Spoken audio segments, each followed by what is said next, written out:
Surveys show that Generation X wants brands to uphold their values. On the other hand, when brands like Nike, Budweiser, and Disney jump into political issues, they often get burned by consumers. So, is corporate social activism a good idea? I checked with my friends from MBooth on this episode of Market of Influence.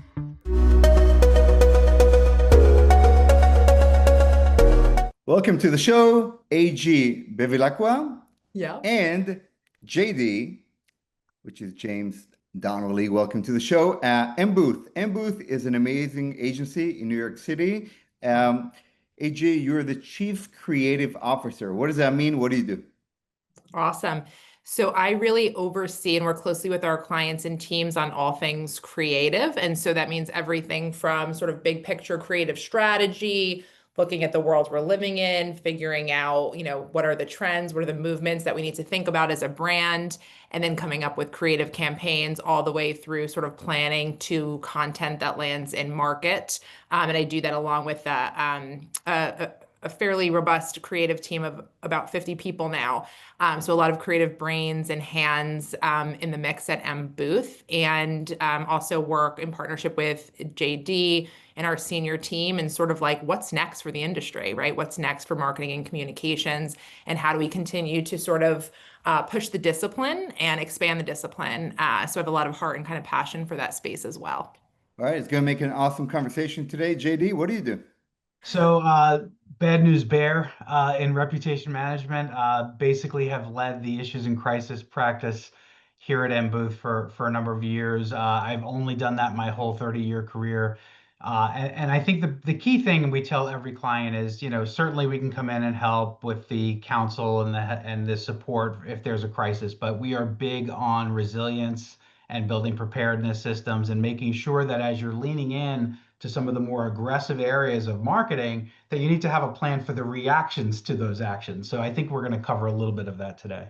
We absolutely will. Now, MBooth is an amazing agency, and you really are known in many ways for your emphasis on something called culture. Can you talk about, you recently published a white paper that I'm going to link to this episode.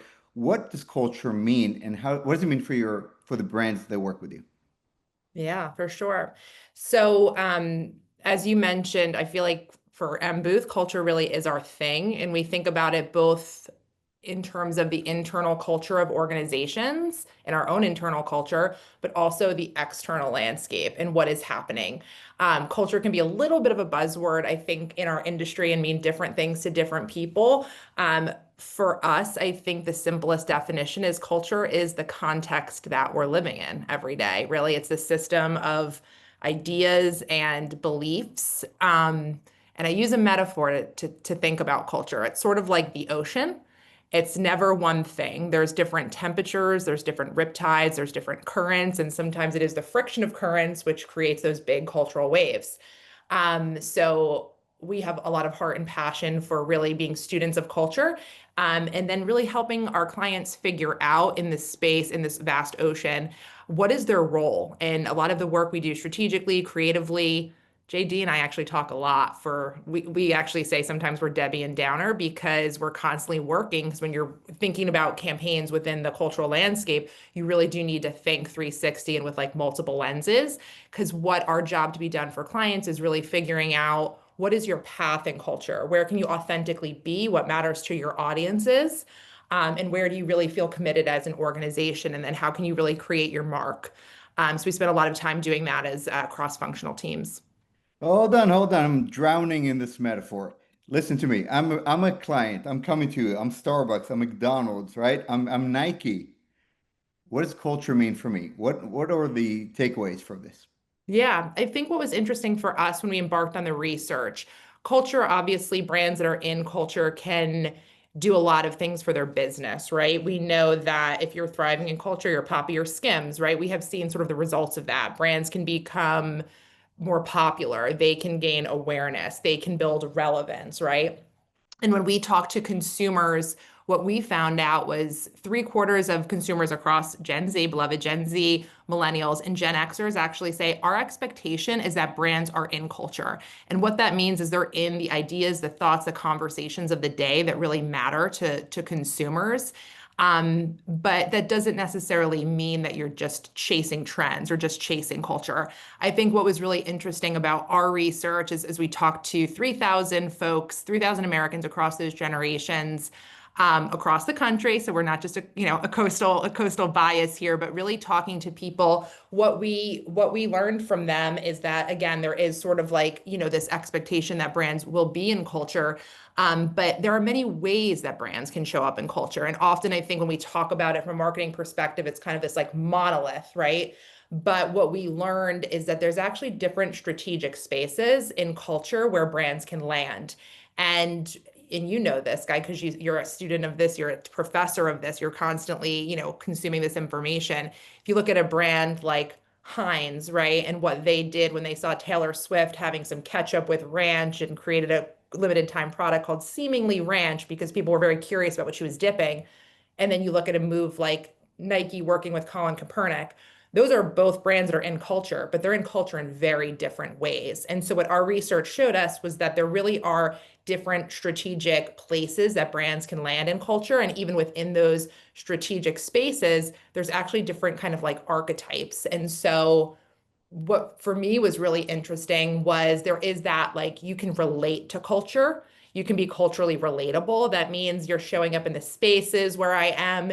Things that are relevant for me in terms of social conversation and memes, and brands might be interjecting in that space. A good example recently is like a Wendy's with Katy Perry after Blue Origin, right? They're relating to their audiences. They're talking directly to them through social media, and they are participating in the day's conversations. But then you can sort of go up the food chain from just relating to culture to catalyzing culture. Then there's strategic space for brands not to just follow what's happening, but to actually create what's happening, to create their own narratives, to think differently about their category.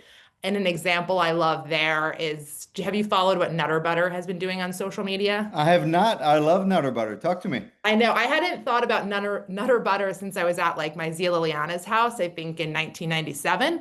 But it is kind of a little bit of an obscure cookie. But they, decided that they were going to take to social media and really create a wave of very, what people are calling unhinged content, but very imaginative. It feels very Gen Z forward. They're very interesting, layered stories, a very uncommon aesthetic, but they weren't necessarily reacting to something that was happening in culture. They decided to create a new way to catalyze culture and a new way forward for storytelling.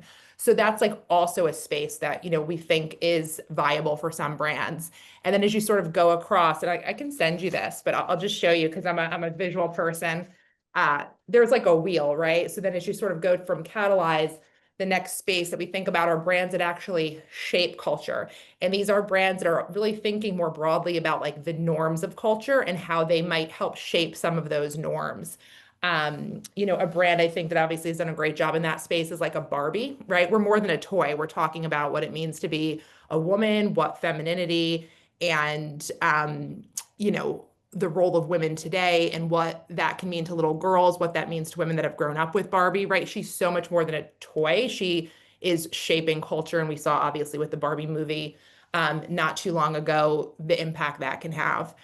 So there is a space for brands to be culture shapers. And then finally, culturally impactful. And these are brands that probably right now, and JD can certainly speak to this, right now are really thinking about an altruistic endeavor and what are they contributing to society at large, right? And sometimes that comes with alignment from audiences, and sometimes that comes without the alignment from audiences, right? And I think Well, we have we'll some, get yeah, we'll get to that in a second. I want to before we jump into the spicy part of the podcast, which I promise you is coming very soon. I want to go back to what you said about the difference between culture and trends. Can you yeah. go a little bit deeper into that?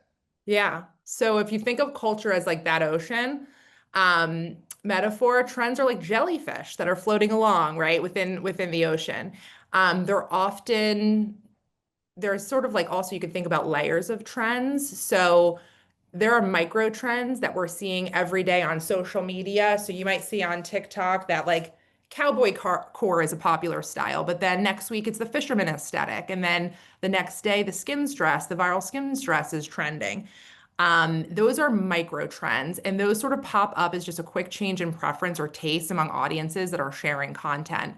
But I think what's important to do is to understand that those micro trends are related to larger trends that are then linked to usually more macro movements, right? And so a big part of also what we help clients with, and we sift through as an agency using intelligence, is understanding the connectivity of those trends, and ensuring that we have and partner with our clients in what we call trends literacy. So we understand like the trend origin, right? And understanding that there is a real connectivity. Those micro trends are generally attached to bigger trends that are attached to larger movements that we're seeing.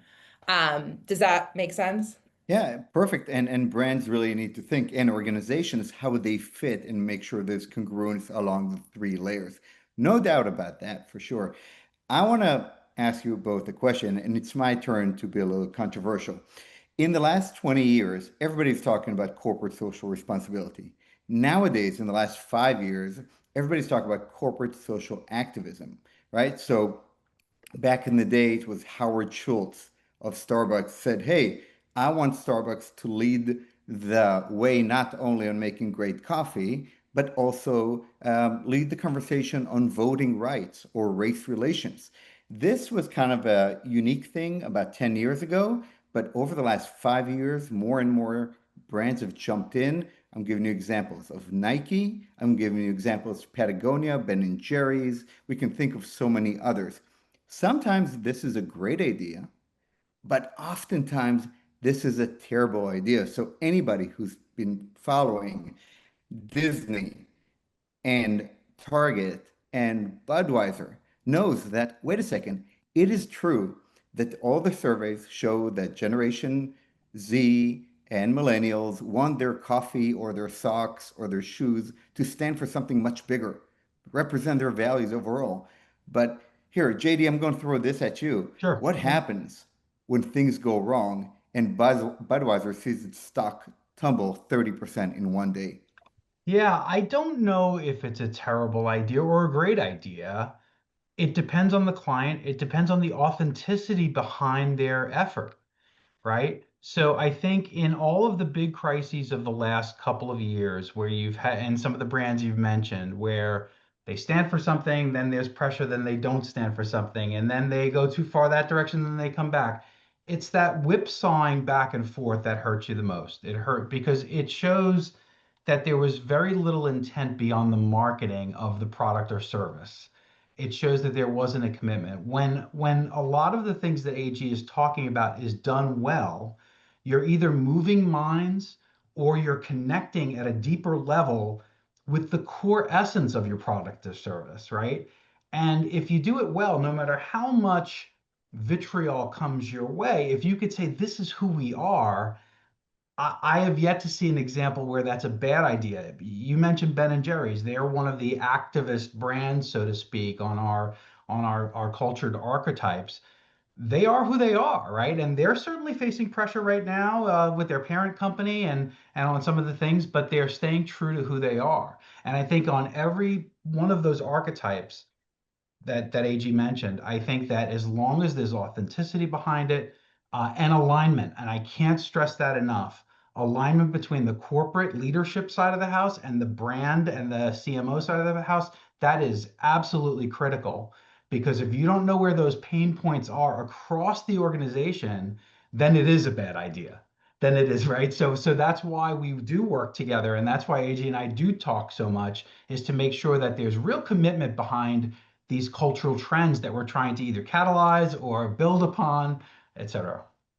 No, AG, I love jump that. in. Yeah, no, it's like a really interesting discussion. I think some of the research that we did through Cultured kind of took this head on, and you'll love this guy. But when we asked Americans, like, do brands do more good or harm when they get involved in social issues?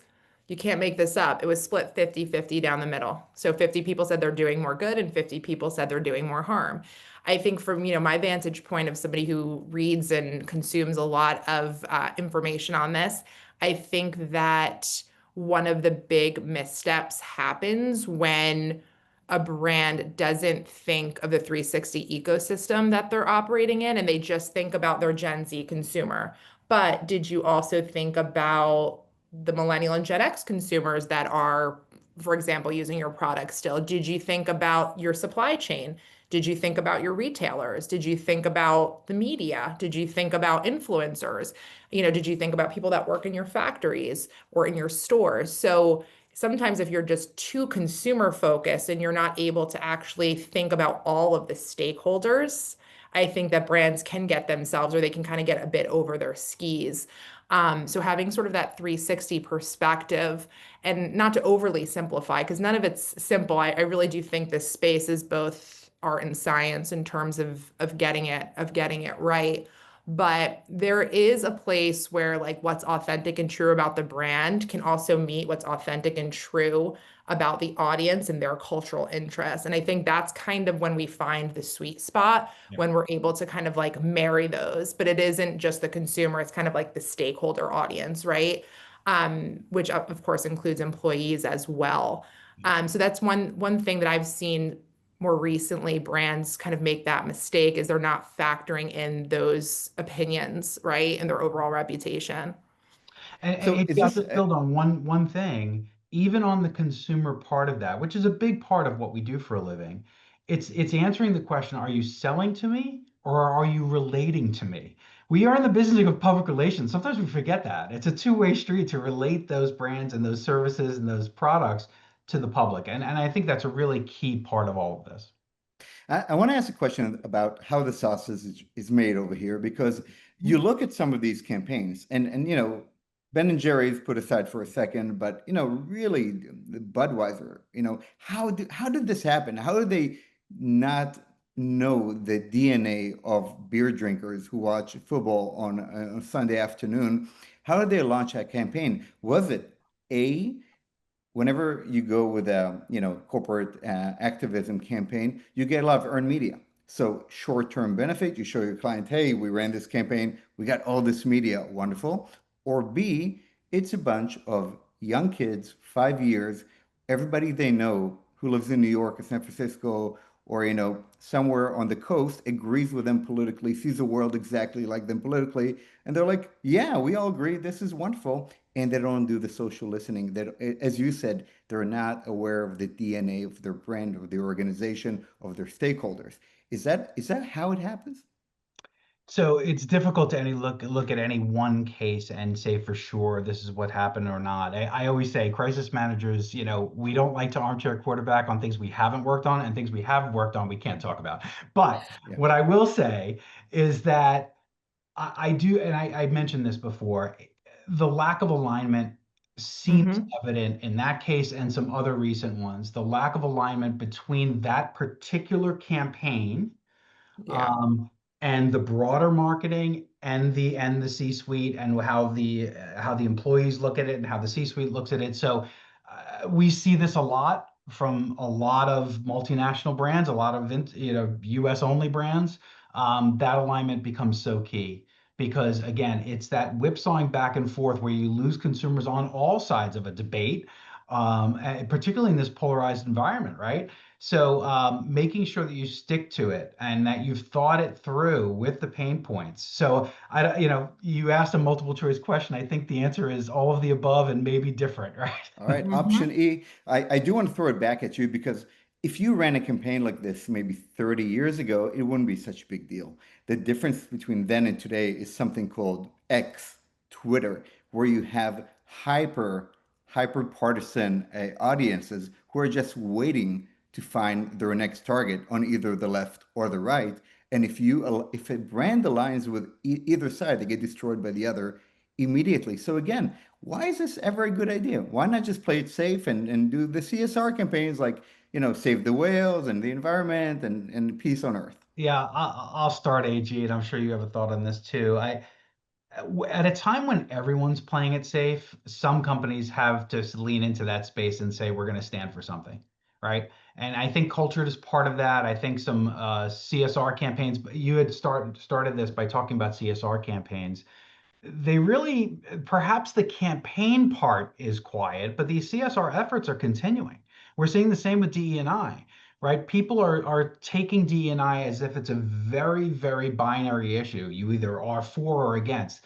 There are hundreds of variations between those 2 points. It's how we're talking about it. And a lot of brands and companies are being cautious right now, but behind the scenes, they're doing what's right for their business. And that may be different from business to business. So I don't know if I think that today's public is hyper polarized. Absolutely. I think that the algorithms help feed that polarization, right? And certainly folks have an opinion on everything today, and we should. Consumers should. Feedback is a gift, right? With that said, for companies to be paralyzed by analysis of all of this and not do anything is an enormous mistake. There is a yearning for the public, for people to stand for things and for organizations to stand for things. It might not be the thing that attracts every audience, but it's going to attract a core audience that cares what you have to bring to the table. And it's a good time to have that in place and a really good time to prepare against the reactions to your actions. AG, I don't know if you had an additional add on there.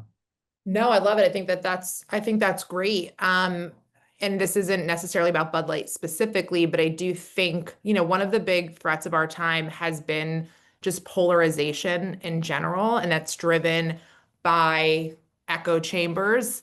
And I saw a good definition of polarization, which is people are trending toward the extremes versus trending toward the center, which we've been seeing for a bit of time. My hypothesis is that things may be moving a little bit more toward the center again. These are my spidey senses at work. We'll see what the data shows in like 6 months to a year. But I think there's got to be a reversal of it headed our way soon. But in this world of echo chambers, I think, and because the algorithms are creating these for us, and it almost creates like a confirmation bias of your point of view because you keep getting fed the same things. And many people, who don't work in our business, and maybe some that do, might not be taking a step back and saying, I'm getting fed this video because I've been searching for this video, right? It's not destiny. It's not because this is what everyone's talking about. It's because the algorithms fed it to me. So I think we all have to do, everyone in marketing comms, and I think people in general will benefit from making a conscious effort to step out of those echo chambers. So like I live in New York. I've lived here for 22 years, so I'll just leave it there. But I make a really conscious effort, and I think it's a good practice for all the New Yorker articles I read. I'm like, let me listen to a Megyn Kelly podcast. Now, do I 100% align with her? No, but I'm really interested in her point of view and why she has attracted such a group of women in my own demographic. So I think the echo chamber piece, sometimes people forget or they're not challenged with other points of view. And it does kind of reinforce one worldview. So I think one thing we can do as marketers and communicators is kind of force our way out of some of that and force ourselves into at least an intellectual dialogue, even if we're not saying it out loud, but just kind of looking at things from different perspectives and with different lenses. I also think, Absolutely. Okay. yeah, Mhm. the other point I'll just make too, and to build on JD, is like what's right for mass toilet paper brand might not be what's right for lingua franca, right? Like a very exclusive, fashion label too. So, I think a CPG brand versus a really niche luxury brand, right? We don't work with them, but I was reading a really interesting article about the Four Seasons and how they took a really interesting bet on culture with White Lotus. Are you a fan, Guy? I'm not a fan. Okay, not a fan. Have you watched it though? I've not. I'm still finishing Billy Donovan. Okay, cool. So put White Lotus on the list. It's very dramatic, but it is about like a very kind of affluent group of people that stay at these hotels, which are actually Four Seasons, which is where it's all shot. And the plots are like murder, lying, stealing, crime, all happening on set at the White Lotus hotels, which are really the Four Seasons.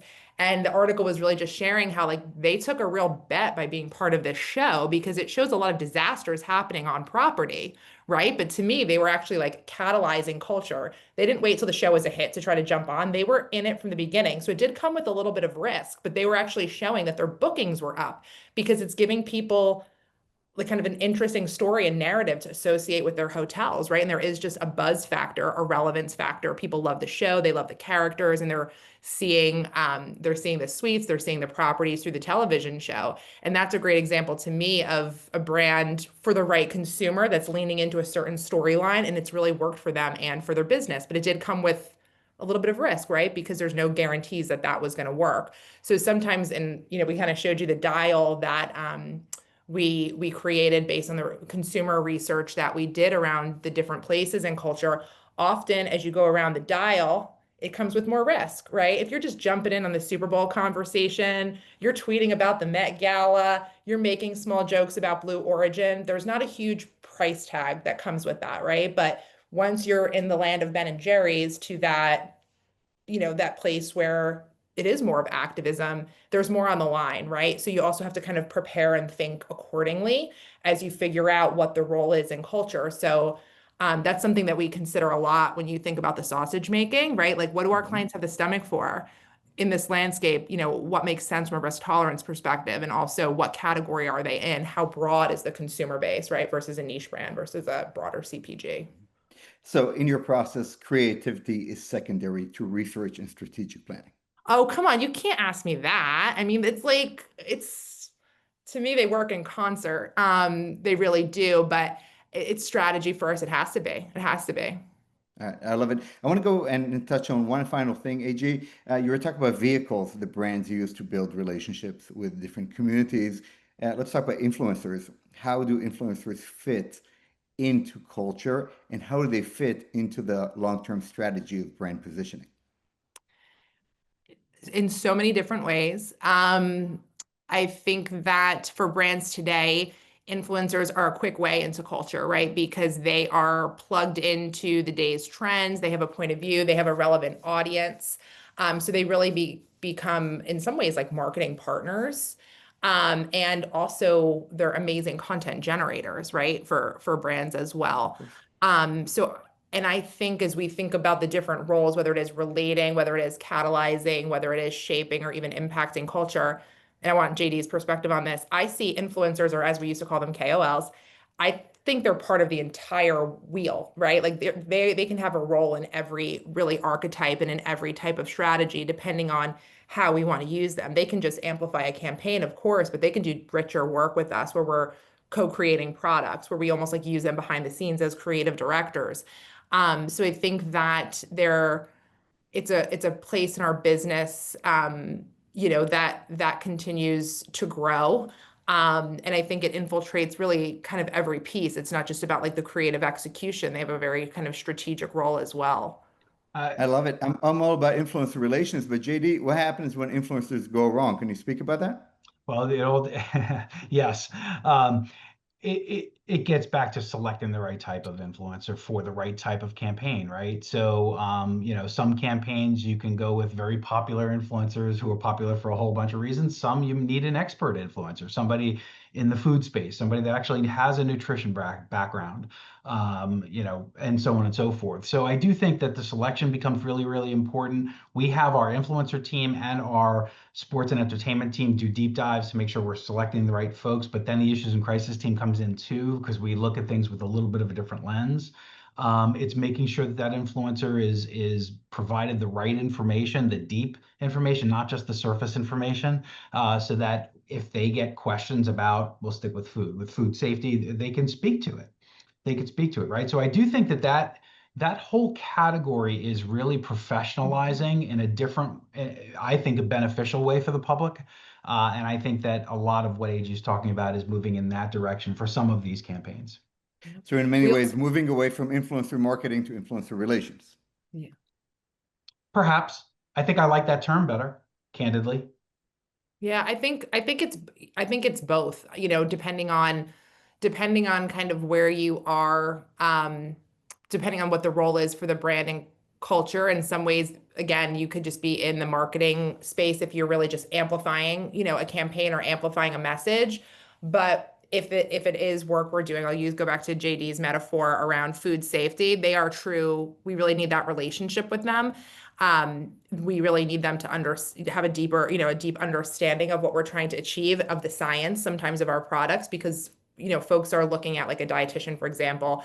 They're really looking at them for information, whereas some influencers are more inspiration, right? So there's different ways to think about their role. What I will tell you from the cultured research, and I didn't think the number would be quite this high, But 76% of consumers assume that like an influencer that a company's working on, like they share sort of like their social and political values too. So I think that's something that we're also very conscious of, right now. They just, a consumer sees it as like your brand's absorbing the point of view of your influencer on certain issues.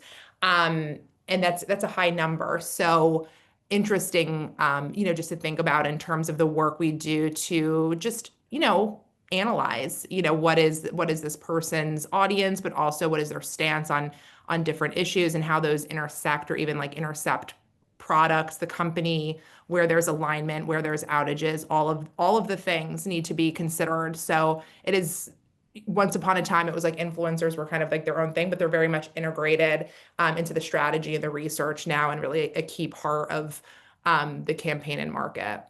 All right, so let's all do this together, whether it's corporate social responsibility, corporate social activism, or influencer. It's all about congruency, ladies and gentlemen. Keywords congruency, aligning the values of the brand or organization with the partner. All right, awesome. As you can see behind AG, there are tons of trophies.